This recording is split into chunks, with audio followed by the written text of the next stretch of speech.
نحمدہ ونصلی علی رسولہ الکریم اما بعد۔ صحیح مسلم کی حدیث مبارکہ ہے کہ آپ صلی اللہ علیہ وآلہ وسلم 4 رکعت والی نماز، ظہر کی نماز 3 رکعت پڑھا کر آپ صلی اللہ علیہ وسلم نے سلام پھیر دیا، اور جو آخری صفوں میں کھڑے ہوئے صحابہ کرام تھے ایک دوسرے کو مبارکباد پیش کرنے لگ گئے کہ اللہ رب العزت نے نماز میں کمی فرما دی۔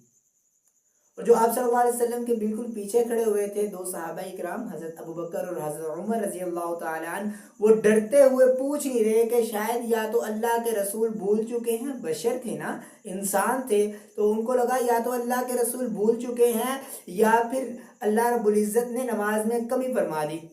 اب ڈرتے ہوئے پوچھ نہیں رہے، جلال اتنا تھا اللہ کے رسول صلی اللہ علیہ وآلہ وسلم کا، اور حضرت عمر بن خطاب رضی اللہ تعالی عنہ جیسے صحابہ کرام بھی ڈرتے ہوئے پوچھ نہیں رہے، اور صحابہ کرام رضوان اللہ علیہم اجمعین، ان کی جماعت کے اندر ہی ایک صحابی بیٹھے ہوئے تھے، لمبے ہاتھ تھے، ذوالیدین غالباً ان کو کہا جاتا تھا، ان کا لقب پڑ گیا تھا، تو لمبے ہاتھوں والے تھے، دیہاتی تھے، اور صحابہ کرام رضوان اللہ علیہم اجمعین فرمایا کرتے ہیں کہ ہمارا یہ خیال اکثر ہوا کرتا تھا کہ اللہ کے رسول صلی اللہ علیہ وسلم کے مجلس کے اندر دیہاتی لوگ آیا کریں، اس لیے کہ ان کو اتنا علم نہیں ہے، کہ اتنا ادب نہیں ہے کہ وہ کون سی بات کس موقع پر کرنی ہے، تو لہذا وہ ہر قسم کے اللہ کے رسول سے سوال پوچھ لیا کرتے تھے، اس سے ہمارا بھی فائدہ ہو جاتا تھا۔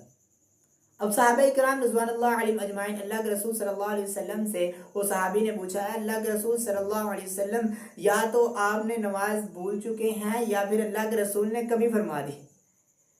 اللہ کے رسول صلی اللہ علیہ وسلم نے فرمایا نہیں، نہ میں بھولا ہوں نہ ہی اللہ رب العزت نے کمی فرمائی۔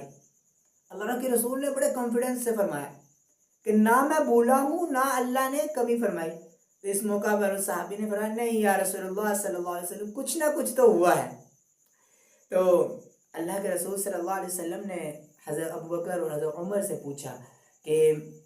کیا واقعی میں کچھ ہوا ہے؟ تو اللہ کے رسول صلی اللہ علیہ وسلم سے صحابہ کرام حضرت ابوبکر حضرت عمر نے فرمایا یا رسول اللہ صلی اللہ علیہ وسلم 3 رکعت نماز پڑھی ہے۔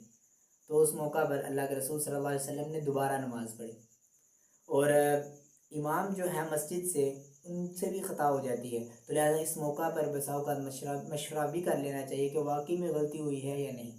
اللہ رب العزت سے دعا ہے اللہ رب العزت ہمیں پیارے آقا و مولا جناب محمد مصطفیٰ صلی اللہ علیہ وآلہ وسلم کی احادیثوں پر، آپ کی سنت پر، آپ کے ایک ایک عمل سے ہمیں محبت کرنے کی توفیق عطا فرمائے۔ وما علینا الا البلاغ۔